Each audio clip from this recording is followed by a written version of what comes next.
Hello there, guys. It's me, John Doofus, and I'll be reading you the book Amongst the Draugur by Bernadette Bantien from the College of Winterhold. It wasn't until my 7th month of the creatures that they decided to accept me. Well, accept isn't really the proper word, but they seem to have decided that I posed no threat to them and gradually ceased their attacks.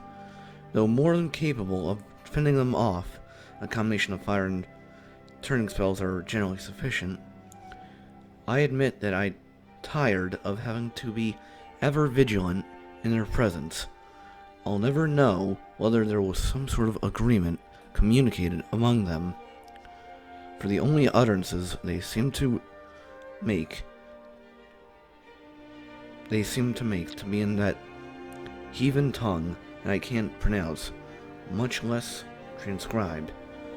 In time, I learned more of their intentions towards me from their general movements and tones, rather than specific words. Hostility in any creature is easily read, but in these most peculiar of the living dead, with such variations in gait and speed, what amounts to a hostile charge in one may simply be casual movement to another. The eyes seem to be key to their intent, and I'll confess to more than one dream haunted by the glowing pinpoints in the darkness. I'd always wondered why the ancient priests of the dragon cult insisted their followers be buried with them. It seems in the height of pagan vanity to drag your conscripts to their death along with you, but as I integrated into their presence, I began to observe the different reasons. Every day, a different set of draugur would awaken, shamble their way to the sarcophagus of their priest, and prostrate themselves before it. Several hours of this, followed by meticulous cleaning of the area. It would seem that the adherents of the dragon priest continue their worship of him in death, which would also explain the ferocity in which they defend his chambers. It took several weeks before I felt comfortable approaching the dragon priest's resting place, myself inch by inch, until the snarling draugur around me seemed to tire of fending off my timid presence. I was able to set some simple scrying spells around the tomb, and I might get a sense of what magical energies reside in there. When the next group of draugur came to pay homage to their priest, I noted a sort of transferal happening, a distinct flow of life force between the adherents and the master. It was here that I finally understood the dragon cult's notion of resurrection. The second eternal life was promised to those only who ascended to the priesthood, but the lower functionaries contributed their life forces to sustaining them for eternity. Don't know what sort of eternal wellspring they draw from, but it's clear that each draugur carries only the barest whisper of life in it, and rekindles it nightly while resting in a niche. I now believe that the grotesque forms that we see in the burrows were in fact buried fully as men and women, and only over the thousands of years that passed withered into the wretched things we know. If we had visited a burrow directly after its construction, we might not have known any of its inhabitants were dead.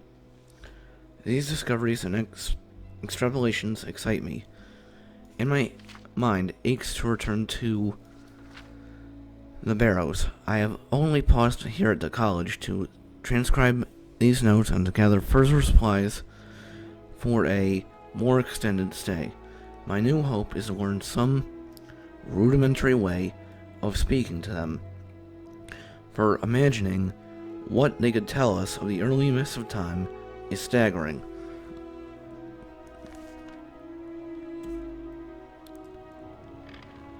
And this novel was, or rather I should say journal, was written by someone who attended the College of Winterhold. And, well, said college, I'd say it's the equivalent of Yale, but, in terms of, being in college somewhat. And now, I'll sing a song for you guys. Or Takir will sing a song for you guys.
Darken the sky, his roar fury's fire, and his scales sharpened sides. Men ran and they cowered, and they fought and they died. They burned and they bled as they issued their cries. Dovakim, naloksim nos varim, vadai bokul mafera kaspar. Lafinoro pagran fod nostrom sindrosan, Dovakim fachin kog mudra.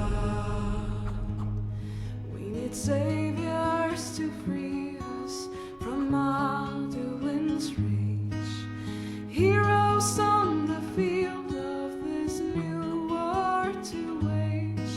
And if Alduin wins, man is gone from this world, lost in the shadow of the black wings unfurled.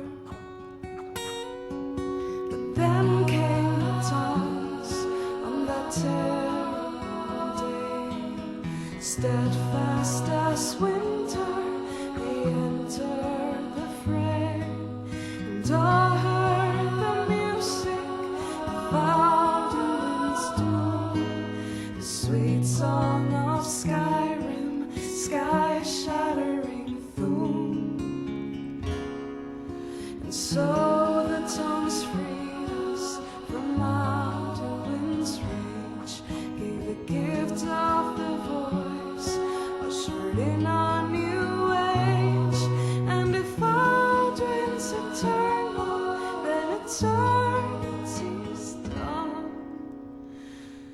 for his story is over and the dragons are gone.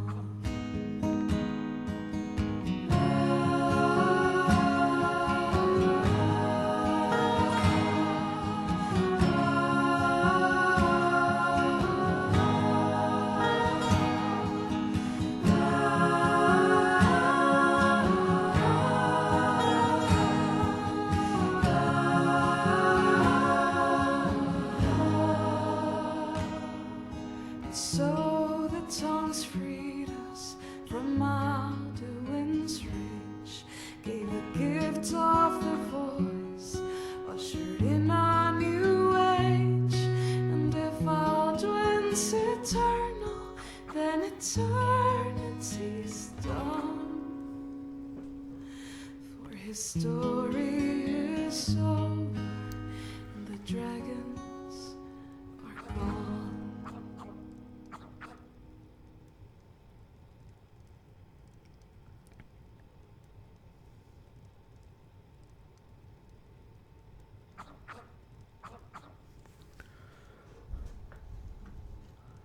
Well,